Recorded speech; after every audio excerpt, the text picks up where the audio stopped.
Today we will be looking at the human papillomavirus, also known as HPV.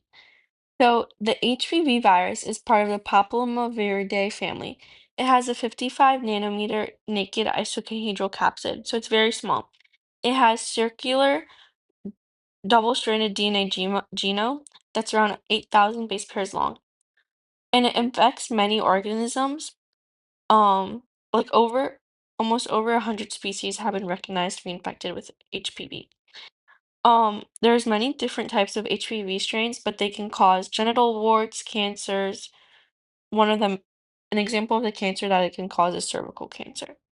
But vaccines have been available since 2006, and it's easily preventable through the vaccine or through practicing safe sex.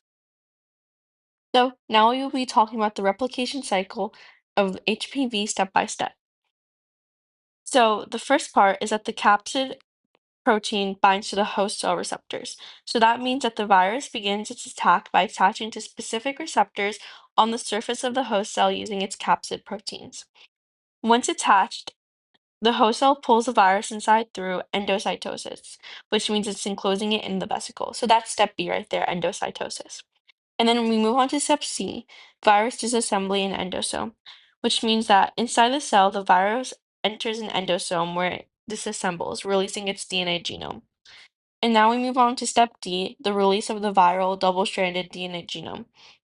The viral double-stranded DNA is released into the cytoplasm and then travels into the nucleus of the host cell.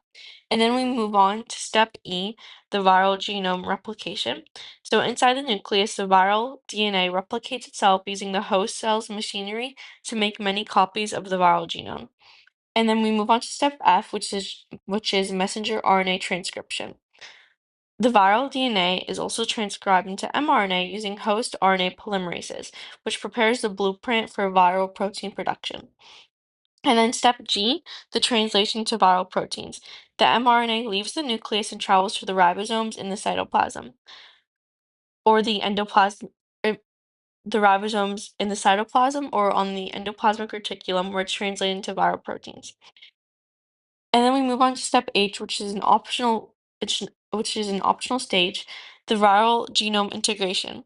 So sometimes the viral DNA integrates into the host DNA, which will lead to long-term um, infection. In those cases, usually involve a long-term infection such as cancer. And then we move on to step I, which is virus assembly.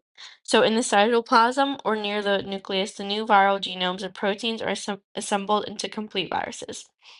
Now we have the last step, step J, where there's a the newly formed viruses are released, often when the host cell dies and sheds.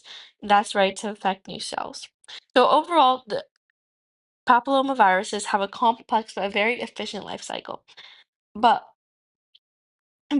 vaccination against the high-risk HPV strains is the best way to prevent cancer, warts, and the other infections that come with the HPV virus.